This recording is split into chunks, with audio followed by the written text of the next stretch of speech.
आज कथा का अंतिम दिवस है और जैसा कि आपने कल कथा जहां ब्राह्म हुई थी, मामा कंस का वध हुआ था। जब मामा कंस का वध हो जाता है उसके बाद मामा कंस की जो रानी थी हस्ती और प्राप्ति, दोनों ही बड़ी रोने लगी है, व्याकुल है, परेशान है। और जब वो रोने लगी है, भगवान कृष्ण जो है जाते हैं अपनी मामियों के पास, जाकर के कहने लगे, मामियों आपका रोना बिल्कुल व्यर्थ है, मत रो। यहाँ जो आया है उसको तो जाना ही है। और समझा करके भगवान श्याम सुंदर कहने लगे हैं, समझाने लगे, मामियों धैर्य धारण करो। बोले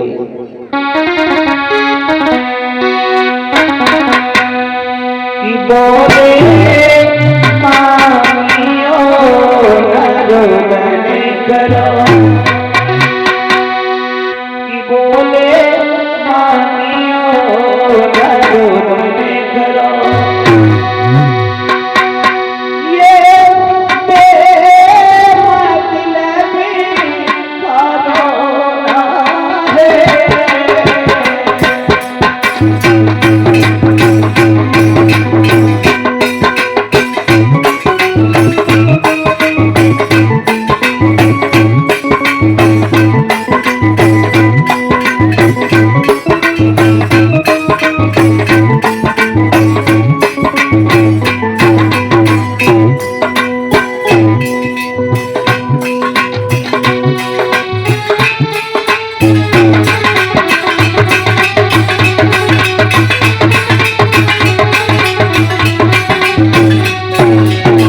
समझा करके भगवान कृष्ण कहने लगे हैं,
एकदम से जवाब दिया है, मामियों आप चिंता ना करो, इन संसार में जो भी आया है वो एक न एक दिन तो जरूर जाएगा, घबराने की जरूरत नहीं है? बताया है, समझा दिया और उसके बाद हुसैन महाराज का राज तिलक करवाया है।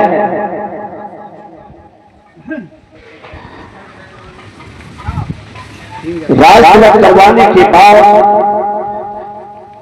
कृष्ण और बलराम गुरुकुल में पढ़ने के लिए गए हैं शांतिपन गुरु के पास में। शांतिपन गुरु के यहाँ पढ़ते दीन सुदामा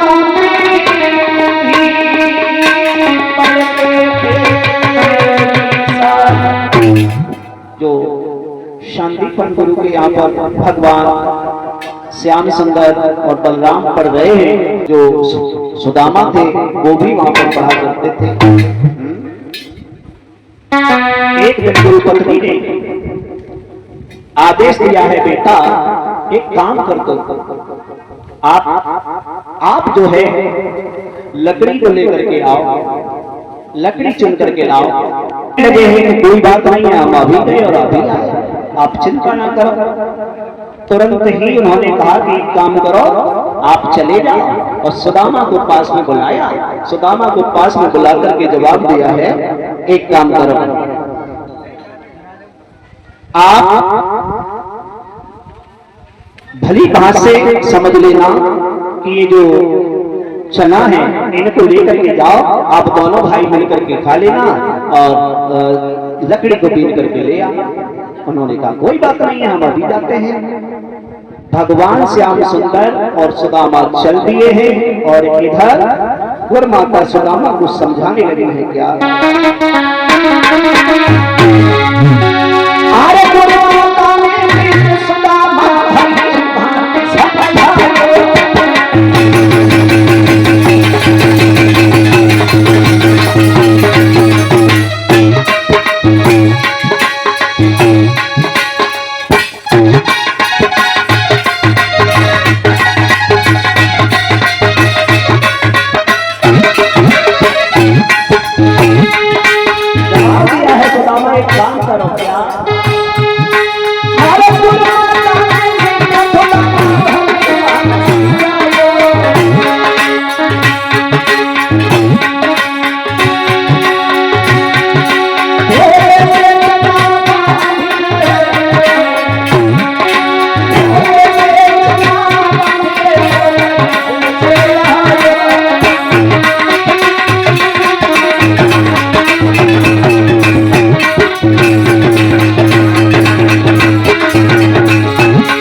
समझा दिया है, बोल दिया है, एक काम करो सुदामा, आप ये लकड़ी बीनने के लिए जा रहे हो, कुछ टोकरी में चना है लेकर के चले जाओ।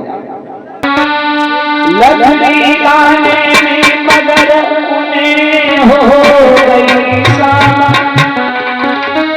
पानी भी पड़ने लगा,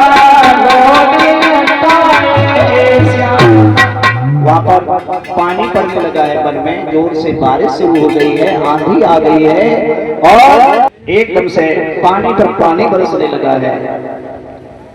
और भगवान श्याम सुंदर लकड़ी तोड़ रहे हैं, इधर सुदामा चना को चबा रहे थे। भगवान श्याम सुंदर ने जैसे ही पूछा कि भैया क्या कर रहे हो, कैसे आवाज आ रही है, जवाब दिया भैया हमें ठंड लग रही है इसलिए हमें दांती जो बज रही है। अच्छा कोई बात नहीं है।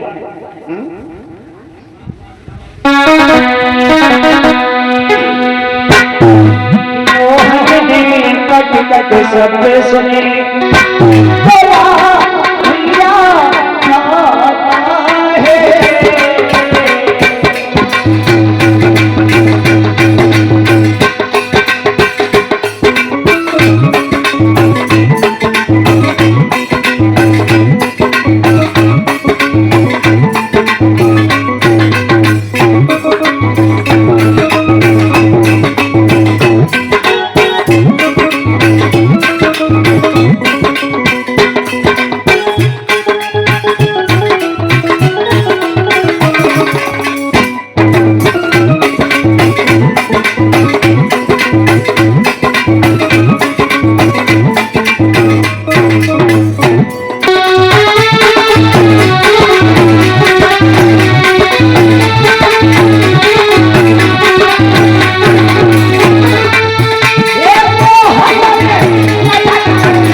एकदम से क्या हुआ है?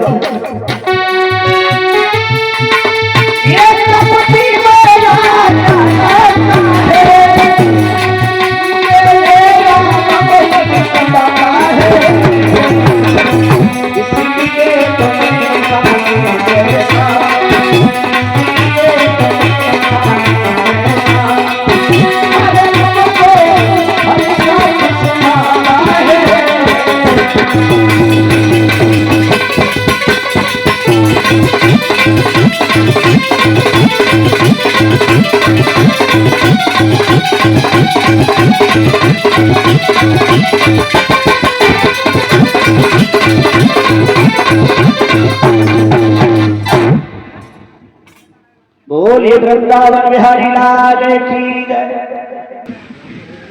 उसके बाद जवाब दिया है भैया, ठंड से मेरा बदन कांप रहा है, इसलिए दांतों की कटकटाहट आपको सुनाई दे रही होगी। तो एकदम से जवाब दिया है महाराज,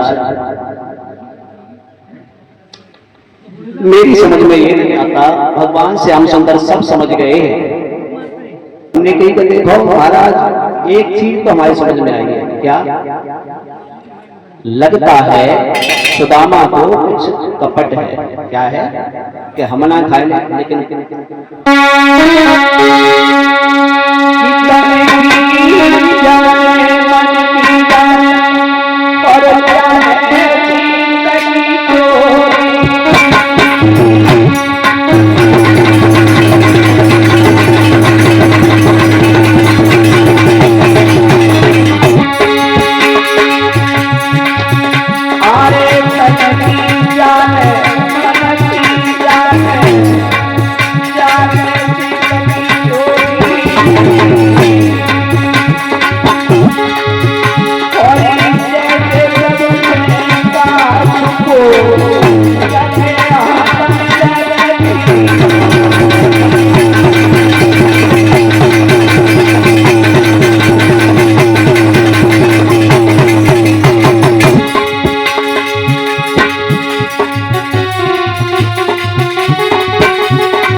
एकदम से मन में हंस गई, कहने लगे अरे वाह, कोई बात नहीं। लेकिन सुदामा भी अच्छी तरह से जानते थे कि अगर ये चना हमने इनको दे दिए तो ये श्रापित चना है, और अगर इन्होंने खा लिया, हम अगर गरीब रह गए तो कोई बात नहीं है, और अगर इन्होंने खा लिया तो क्या होगा?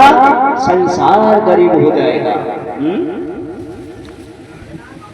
अब इधर शिक्षा पूरी हुई है तो लिखा है भगवान श्याम सुंदर ने बहुत जल्दी ही अपनी शिक्षा को प्राप्त कर लिया था। 64 दिन के अंदर शिक्षा को प्राप्त किया है, आश्रम में विद्या ग्रहण की है। उसके बाद सांदीपन गुरु से कहा है कि महाराज आप गुरुदक्षिणा ले लीजिए, गुरुदक्षिणा में जो भी आप मांगेंगे वही देंगे, वही देंगे। जो ये वचन सुने हैं, जवाब दिया है आप यदि देना चाहते हो तो मेरा बेटा समुद्र निकल ले गया है, समुद्र ने अपनी कोख में समा लिया है, आप अगर ला करके देना चाहते हो तो मेरे पुत्र को ला करके दे दो। जो जैसे ये शब्द सुने हैं तो उसी वक्त भगवान श्याम सुंदर ने देर नहीं की है, और क्या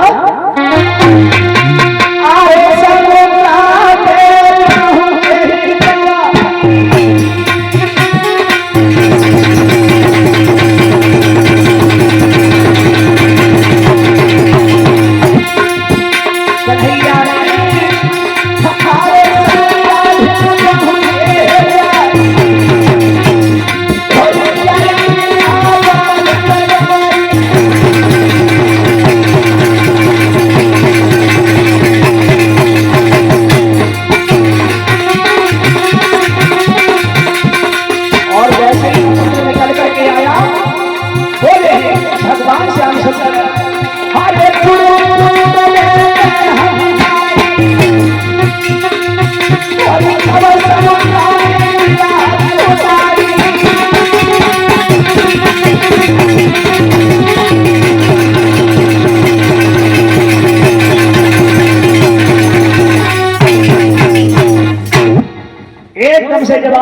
समुद्र गुरुपुत्र हमारा ला करके दे दीजिए।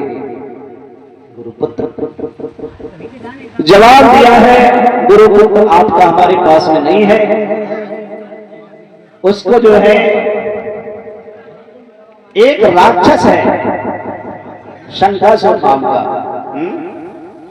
उसने उसको निगल लिया है। एकदम से जवाब दिया है, पंचजन नाम का जो राक्षस है उसको, जिसको शंखासुर के रूप में कहा जाता है, उसने उसे निगल लिया है। आप देख सकते हैं शंखासुर को जैसे उन्होंने चीरा है, पंचजन फाड़ने के बाद में जब उसमें कुछ नहीं निकला है, उसके बाद उसका तो उन्होंने शंख बना लिया और शंख बना करके यमपुरी में जाकर के बजा दिया है। और जैसे ही जवाब दिया है यमपुरी में जाकर के कि आप हमारा गुरुपुत्र है यमराज जी, उसे ला करके दे दो, तो उन्होंने जवाब दिया है, जैसी आपकी आज्ञा, गुरुपुत्र ला करके दिया है। गुरुपुत्र को भगवान श्यामसुंदर साथ में ला करके अपने गुरु को समर्पित करते हैं। गुरु कहते हैं आपने बहुत अच्छा किया बेटा, आप जैसा विद्यार्थी होना जरूरी है, क्योंकि आपने एकाग्रचित्त होकर के इस विद्या को ग्रहण किया और गुरु दक्षिणा में भी बहुमांगी दक्षिणा आपने दे दी है। सदा आप खुश रहेंगे, ये आशीर्वाद देकर के विदा किया है। और इधर भगवान श्याम सुंदर बलराम जब मथुरा में आए हैं और उस वक्त भगवान श्याम सुंदर को 6 वर्ष 4 महीना 3 दिन व्यतीत हो गए हैं। अब तो ब्रज की गोपियों की याद सताने लगी है। ब्रज मंडल के जितने भी ग्वाल वाल थे उनकी याद करने लगे भगवान श्याम सुंदर। और भगवान श्याम सुंदर जब उनकी याद करने लगे हैं तो अपने आप में खोए रहते हैं, ना तो किसी से बात करें, ना ही किसी के पास में बैठे, ना किसी की बात सुने, हर वक्त असमंजस में रहा करते हैं। और जब असमंजस में रहते हैं तो देवकी ने पूछा, जवाब दिया है महाराज, अपना लाला जब से पढ़ने के बाद में आया है तब से आपने देखा है उसे क्या हमेशा उदास रहा करता है, पता नहीं क्या बात है। हमारी तो समझ में नहीं आता, उससे पूछो।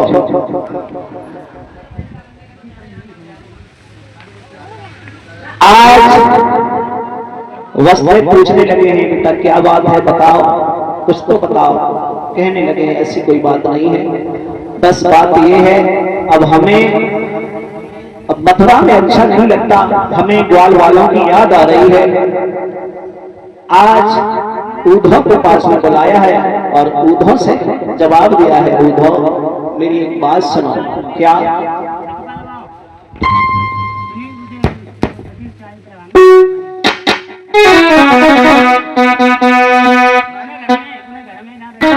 उद्धव को पास में बुला करके जवाब दिया है, उद्धव एक काम करो। क्या? मैं आपको मथुरा से जो है वृंदावन में भेज रहा हूं, आप विद्वान हो, समझदार हो, आप अपनी बुद्धि से उनको समझा दोगे और जब आप समझा दोगे तो मेरे जाने की आवश्यकता नहीं पड़ेगी। उन्होंने कहा बात क्या है महाराज बताओगे? उन्होंने कहा सुनो, जितने भी ग्वाल वाल हैं, गोपियां हैं, राधा हैं, यशोदा मैया है, नंद बाबा है, उनकी सबकी मुझे याद आती है। और जब मुझे याद आती है, दूसरा इंसान यदि याद करता है तो जरूर कोई न कोई उनको भी याद करता होगा। गोपी ग्वाल मुझे जरूर याद किया करते होंगे। उद्धव मैं अपने दिल की बात आपसे कह रहा हूं, आप चले जाओ, वृंदावन में जाओ। उद्धव एकदम से कहने लगे, लगता है उद्धव से जवाब दिया है, उद्धव आप बड़े समझदार हो, विद्वान हो, आप जैसे समझाओगे वैसे ही ग्वाल वाल समझ जाएंगे। आपने समझा कि आओ मैं एक पत्र लिख करके आपको देता हूं। उद्धव कहने लगे हैं, अरे वाह भाई वाह, कन्हैया कैसे बातें कर रहे हो, ग्वाल वाल ठहरे वहां के ग्वालिया कमाल, आपको आए हुए यहाँ पर 6 वर्ष 4 महीने 3 दिन व्यतीत हो चुके हैं, भला वो आपकी याद करते भी होंगे? अरे वो भूल चुके होंगे, भला वो उनको कहाँ याद रहा होगा? वो हर वक्त गायों के पीछे, बछड़ों के पीछे घूमने वाली ग्वालिया कमाल आपकी याद करते होंगे? ऐसा नहीं हो सकता। भगवान से हम सुंदर मन में विचार करने लगे हैं। उठो, आप जाकर के तो देखो, आपको सब पता चल जाएगा कि मेरे चाहने वाले ग्वालिया कमाल के अंदर कितनी तन्मयता के साथ में मेरे प्रति भक्ति है, मेरे प्रति लगाव है, मेरे प्रति प्रेम है। वही प्रेम आज अमर है। और सुनिए, व्यास श्री सुखदेव जी ने कहा है, राजन परीक्षक, ये जो उद्धव थे, उद्धव को घमंड हो गया था, उनको घमंड हो गया था कि मेरा जो कन्हैया है वो मेरा मित्र है, सखा है, प्रेमी है, सबसे ज्यादा मैं प्यार करता हूं इस कन्हैया को, बाकी दुनिया में कोई नहीं करता है। भगवान श्याम सुंदर भी ये दर्शाना चाहते थे, उनको उनके नेत्रों से दिखाना चाहते थे कि उद्धव आप भी देखो जाकर के कि आपसे भी ज्यादा चलने वाले मेरे ग्वालिया गंवार उस वृंदावन में वास करते हैं। और अपने पताका दी है, जाओ कमरी लेकर के साथ में जाना, ताकि ग्वालिया गंवार आपसे 2 मिनट बात कर सके, अन्यथा वो बात करना भी उचित नहीं समझते हैं किसी से। तो एकदम से पत्र लिखने लगे हैं। और क्या लिखा है?